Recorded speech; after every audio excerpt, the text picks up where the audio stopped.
Right,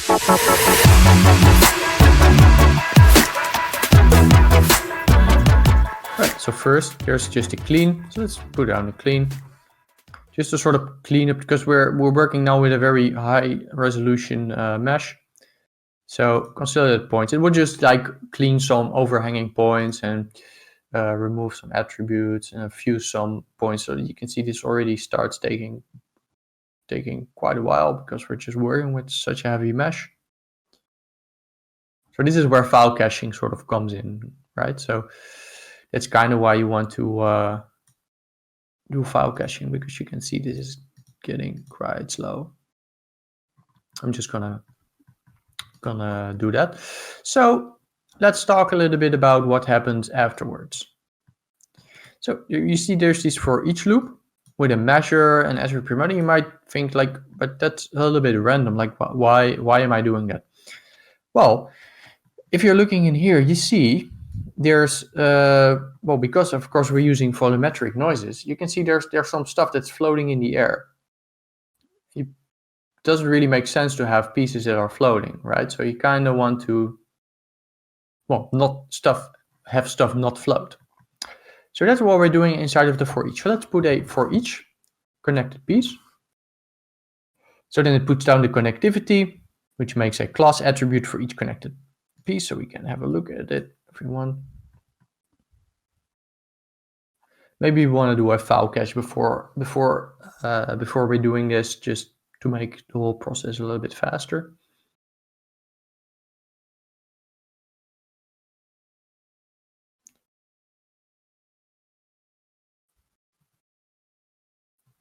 What we can alternatively do instead of file caching is you also have this, if you hover over it, you have this freeze icon. If you freeze it, then it will lock these things inside of the Houdini file. So then the Houdini file will be super heavy, but it will lock anything you do inside of the Houdini file there.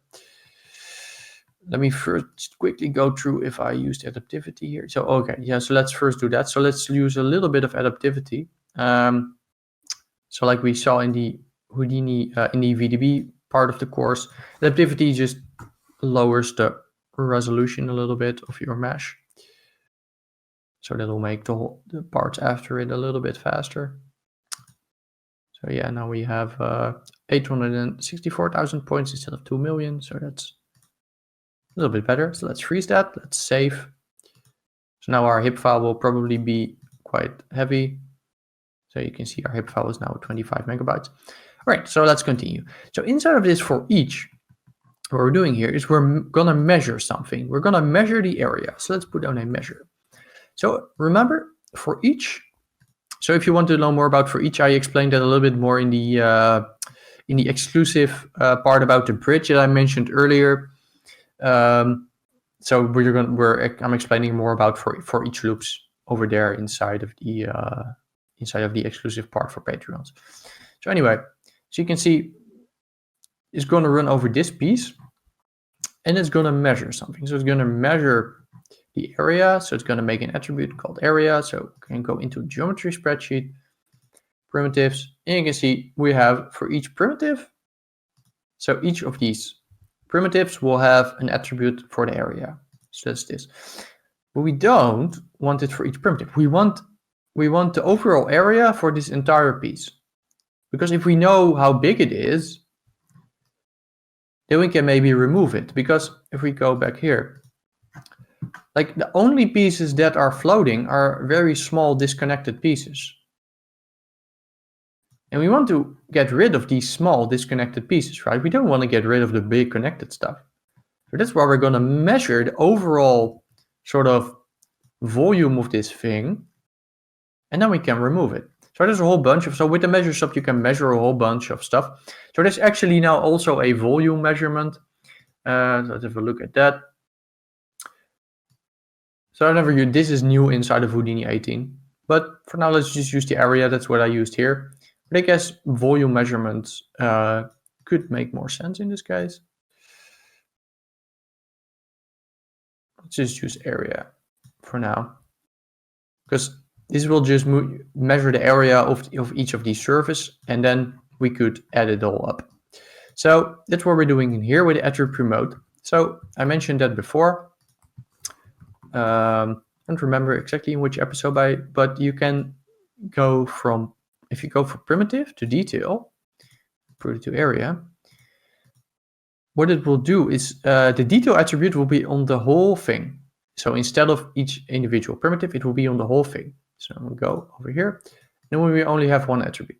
So right now it's taking the average. And if we're going to go over here for primitive, and we don't really want the average, right? We want everything added up. So instead of putting it to average, let's put it to sum. So sum will sum up all of these parts. So then you can see the summed up area is 0.1. And now we're lucky because this is a very small part. So we can already have so we could probably use this as our overall thing to say that, oh, if it's below a certain threshold, let's remove it. So then we can run this over the entire thing. So it's gonna think a little bit. You can see it's gonna. So now every part will have a summed up attribute. So let's go to scene view. Oh, by the way, we need to promote it back to primitive, else it will remain on the entire thing. So we need to go back from detail to primitive. Let's put it to auto update. Because of course we do want it to be on the primitive, because else we're going to have one of the attributes on the entire thing. So we don't want that. So let's go back here to primitive. Now you can see we have an area for each of these rocks. So let's go down here. And you can see most of these have the same value because those are part of the same big interconnected thing. But there's a couple that have very small values that are different. So those are the ones we want to remove. So if we look at these values, so probably what we want to do is we want to use something called an assemble. So what assemble will do, is it will pack our geometry. So similar to what the copy to points did when we're gonna pack. I'm gonna go out of this thing. I'm gonna put it. So this will just pack all of these pieces. So let's create pack geometry and create name attribute. So this will just create a name attribute for each of the connected pieces. So let's have a look. So now you can see I can select, this is the big part, and then there's these smaller parts that are individually packed. But I do want to transfer some attributes because right now they will be treated as a point. So you can see there's nothing, like our attribute is not over there anymore. It's not over here. So we want to transfer some attributes. We want to transfer the area.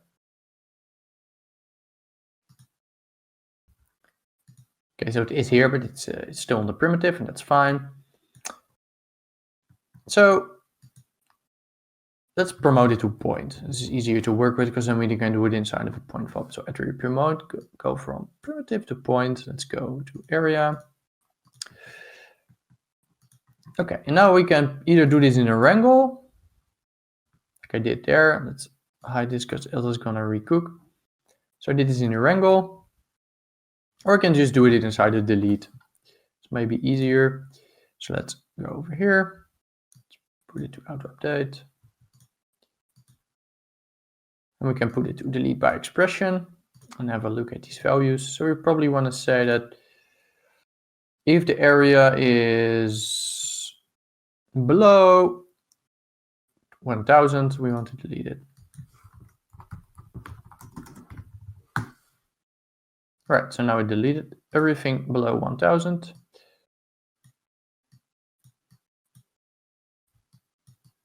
And now you can see we're left with just 1 point. And at 1 point is this, is this big main thing. So now we don't really have any floating stuff. So everything right now will be connected. So that's nice. Now let's unpack it again because we don't want to necessarily keep this packed. I mean, sometimes you do want to get it packed, but we can use attribute delete. We want to delete some attributes because we don't really need some of the stuff that we had. So we don't need the area, we don't need the class, and we don't need the name.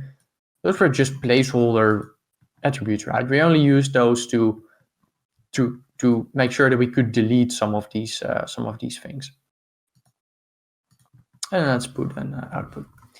And now you could probably file cache this. Say file cache.